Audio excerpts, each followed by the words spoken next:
Hi, I'm Adria Hanley. We're here at Radici in downtown Portsmouth, and today we're going to make seafood arancini. The way we're going to start is we're going to make a risotto base. We're going to start with half a pound of butter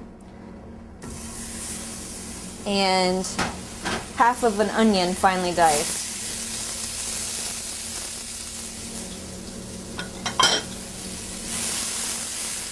You want to stir and you want to cook your onion until it's translucent.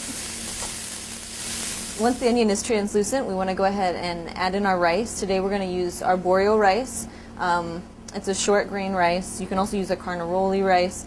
We're going to go ahead and add that in, and we're going to stir it around just until the butter coats all those grains of the rice.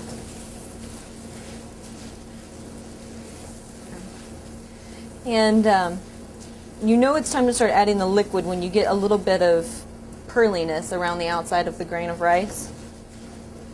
So we're going to go ahead and do that. Today for our liquid we're going to use white wine. We're going to use 2 cups of white wine, and we're going to add that in now. And again we're going to stir until this liquid is all the way absorbed. With risotto, the key really is the constant attention, and you need to keep stirring that because you want to release the starch from it, and that's what gives risotto its nice creaminess.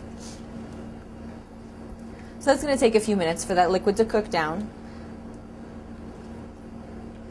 Okay, so we're just about at the point where all that white wine has been absorbed. We're going to go ahead and we're going to add our stock now. We're using a lobster stock because we make it here at the restaurant. You can easily substitute a vegetable stock or a pre-made seafood stock. It's really just a matter of preference. We're going to do the same thing with the seafood stock that we did with the white wine. We're going to add it and stir constantly until it's almost absorbed. Okay, so the risotto is just about ready. We've got the liquid all cooked out of that. We're going to dump it out into a pan in a single layer so that it cools faster and it's ready to work with.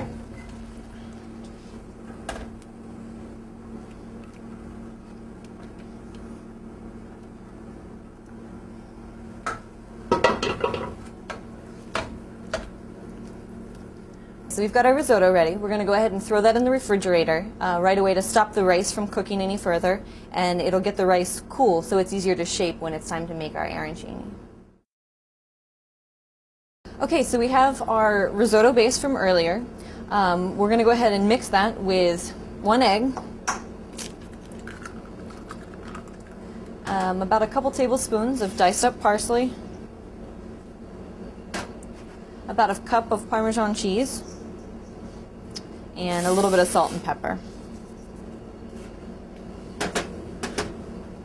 Okay, so then you're just going to have to get in there with your hands and mix that all around. The egg is the only ingredient that actually binds it together, and the cheese and the parsley we use just for a little extra flavor.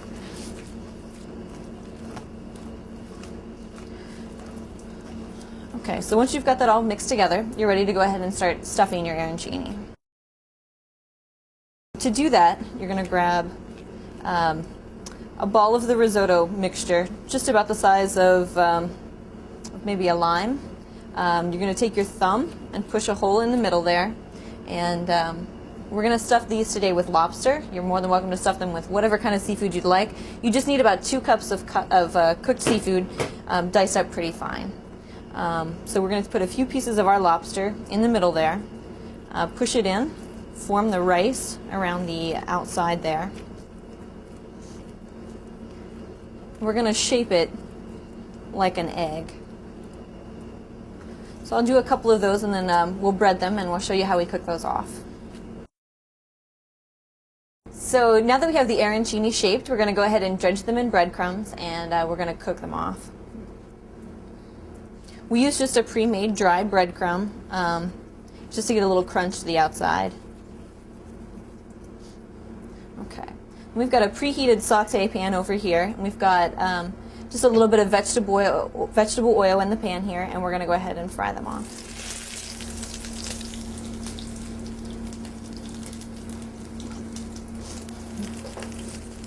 So we're just going to brown these up. It's going to take just a couple minutes on each side, and And then your arancini are done. This recipe is going to make about 10 arancini, or about 5 portions of 2 arancini apiece. So this is the color you're looking for on your arancini when you go to flip them.